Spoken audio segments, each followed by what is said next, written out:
Hey, Ivy, make sure you change the bed sheets today. It's summer, we're sweating. I can't bear the thought of going a week without changing them. I'm sorry, I'll change them later. Have you been slacking off recently? I understand that having a baby is hard, but you're going to have to balance both soon. I know, but I've been lacking sleep lately. You understand, right, Aaron? Mike has been crying a lot at night. I really can't sleep. Don't you think it's because you're not taking her out for walks during the day? They say tiring out a baby makes them sleep, right? There's her health and the timing to consider. And I've been trying various ways to stop the night crying. Even when I do, she still cries. But being a stay-at-home mom, you should be able to handle the housework, right? I think you're being a bit too lax. We've been having a lot of ready-made meals, and sometimes we even order delivery. You should at least make a proper meal. Well, if you would watch Anne, I could do that. When I come home, I want to eat right away. Why do I have to wait when I come home starving? You're home all the time. Preparing food is part of a housewife's job, right? Take into account that we have a baby. I've only given birth 3 months ago. I've only been a mother for 3 months, so I can't be perfect right away. Only 3 months? It's already been 3 months. I was understanding when it was 1 month, but shouldn't you be getting used to it by now? She's already past her 100th day, you know. At least stay home on your days off. Then I can prepare meals in advance and I can focus on housework. So, even on my days off, I don't have any freedom, even though I'm working every day. What can I say to that? I do appreciate you working, but I'm taking care of Anne 24/7. That's expected of a mother, right? Isn't it expected of a father too? Look, I'm earning money to support the two of you, and now you want me to work even more? I'm not asking you to work. I want you to help with the child rearing. I am doing that. Not just interacting with her when you have free time. What? Are you trying to pick a fight? Well, it's true. How many minutes do you think I have to take a bath since Anne was born? Less than 10 minutes. Aaron, it's not enough to just be there playing smartphone games when Anne is asleep. I'm the one always waking up when she cries at night. You want me, who has work the next day, to look after her? You have the nerve to complain about lack of sleep when you can nap during the day, Ivy. On top of it, Anne's crying at night already wakes me up. I can't just sleep whenever I want, you know? Even so, you get to relax on the couch while holding Anne, right? You're out of line, trying to dump childcare onto me after I've worked all day. I'm doing my part, loving Anne as much as I can. I think childcare is a responsibility for both of us. If you were away on business or something, I'd understand. But Aaron, you're home often enough. That's why I'm tired.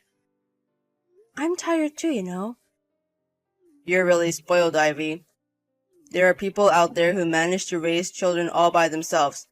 Don't talk about not being able to balance housework and childcare when you're not even working. Why do you say that? Alright, enough. Talking with you will only eat into my rest time. Just remember to change the sheets. And start cooking proper meals. No shortcuts. Aaron, please. Come home. What? Why? Why? Like I said this morning, both Anne and I have a fever. It's going up and I can't sleep while taking care of Anne. If you're feverish, then Anne should be quiet too, right? She starts crying right away, so I have to hold her. I don't want to go back to a house full of germs. What am I supposed to do if I catch a cold? I have an important presentation next week. I can't afford to get sick. Then take us to the hospital. Bring out the car. It's Saturday today. Regular clinics are already closed. There's an emergency hospital. I have a fever of 102.2 degrees Fahrenheit. Anne also has a high fever. Then stop texting and rest quickly. I can't. That's why I'm asking for your help. You're just out having fun on your day off, aren't you? Why won't you come home? Listen, Ivy. The reason I'm out is that you're sick and can't make lunch. Can't you see that I'm going out of my way to let you rest? I'm trying to keep it quiet so you can rest. Aren't you supposed to take care of me and Anne when we're sick? What do you mean by supposed to? Don't force your standards on me. Anne's suffering too, you know. It's not like everything gets resolved once I come home. You're being too persistent. I'm not going to rely on you anymore. Says the one who can't survive without relying on me. I can't consider someone who doesn't even take care of their sick wife and child as family. Oh, really? Then live without relying on me. I'm so pissed off, I won't come home tonight. You two were sick. I don't want to catch it. I'll stay at a hotel. Then I won't do the house chores anymore. You live without relying on me too.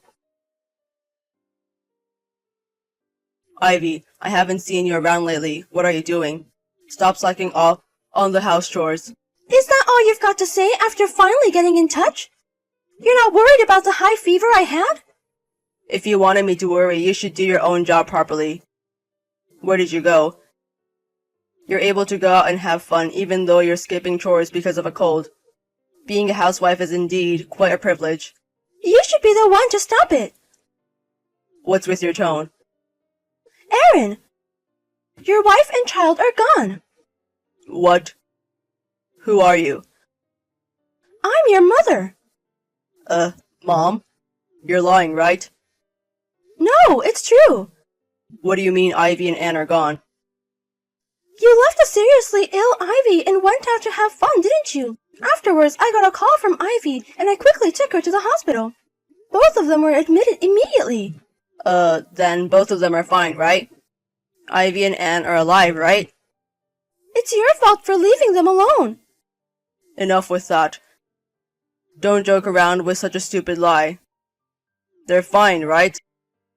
If you have the energy to get mad, why didn't you go to them immediately? Ivy and Anne are alive. But they were really in a dangerous situation. If we had taken them to the hospital any later, we wouldn't know what would have happened. It was just a cold. It's impossible to lose a life because of it. Ivy was already in pretty bad shape. She didn't have any energy left due to lack of sleep. When I arrived at your place, you were passed out, you know? Ivy was down, and because of that, Anne hadn't been fed for quite some time. If I hadn't received the call, it could have been the worst case scenario. You don't understand it at all. And yet, you left them alone. I think you've done something unimaginable as a human being. Are Ivy and Anne still in the hospital? Or are they back home? Sorry, I can't tell you. Wait until you hear from Ivy. Why isn't Ivy contacting me? If you're texting from Ivy's phone, she's there, right? Put her on. Ivy's still not feeling well and doesn't have the energy to deal with you. If you think you did something wrong, wait and accept whatever you're told. Reflect on what you've done to Ivy so far. Ivy, please come back. We're not done talking. I've understood your feelings. You don't understand a thing. Just when I thought you were coming home, you handed me the divorce papers and left the house. Isn't that a bit selfish? You understand why I want a divorce, right? It's because I didn't take care of you and Anne. That was just the last straw. I've been thinking about this since Anne was born. Why don't you help with raising the child? You didn't even help with the household chores. I was worn out after giving birth and you were entirely uncooperative. Well, I had work too. You could have helped with childcare and housework on weekends, couldn't you? Yet you left it all to me because I'm a stay-at-home mom. Sorry, but I can't raise a child with someone who can't cooperate. Wait a minute. Let me apologize first. Even if you apologize now, I don't feel like forgiving you. Ivy, I'm sorry. I heard from my mother and I realized that I've been an idiot. I saw the messages. You didn't even worry. You told me to stop slacking off on housework. That's because I didn't know that you and Anne were in the hospital. Even if we weren't hospitalized, I wouldn't have forgiven you. I shuddered when I thought about what could happen if we get sick again. Who needs a husband or a father who won't help when you're in trouble? I was thoughtless. I took it lightly, thinking it was just a cold, just a fever. People can die from a fever, you know. There can also be lasting complications. I'm sorry. I'll take proper responsibility in parenting from now on, so I'm asking for just one more chance. You've had more than 3 months of chances already. It's strange that you only noticed when I mentioned divorce.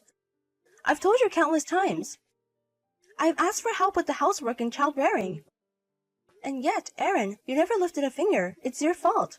I was taking Ivy for granted.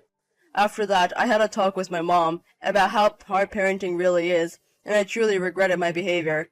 Did you really reflect on your actions? I couldn't see it that way. You had said you would attend the discussion today, yet the house was a total mess. If you had really reflected, I thought at least you'd have done some cleaning. It wasn't an environment for me and Anne to come back to, was it? I was busy and fell asleep. But you had the whole weekend, didn't you? In the end, nothing has changed. You just assumed I would come back anyway, didn't you? And that's why you left the house in such a state. You thought you'd let me clean up after I came back, right? No, I thought we could do it together. See, that's precisely what I can't stand. If you really feel sorry, at least you'd have done some cleaning. In the end, your apologies are just empty words. I know that even if I came back, I'd be the one doing all the housework and parenting. I'll do my part. Please, Ivy, come back. I do really care about you and Anne. If we really mattered to you, you wouldn't have left us when we had a high fever. I thought it was just a cold. It's impossible to continue with someone who leaves his family in distress and doesn't come home. It's not about it being just a cold. I can't forgive you for doing nothing when we were asking for help, especially since Anne was just a baby. I'm sorry. I'm truly sorry. But it's cruel to divorce when Anne has just been born. I want to live with Anne. I want to be involved in her life as a father. We don't need a father who doesn't care about his child. Can you stop making me repeat myself? But being a single mother is tough. Ivy, you said you didn't want to re-enter the workforce for a while, right? You wanted to be with our child as much as possible when she's small. If we don't divorce, you can stay at home, right? I'm going to get child support from you. My parents and your mother will support us until Anne turns 3, so we'll be fine. But it's so tough to raise a child alone. You said so yourself. I know there are people out there who raise children on their own.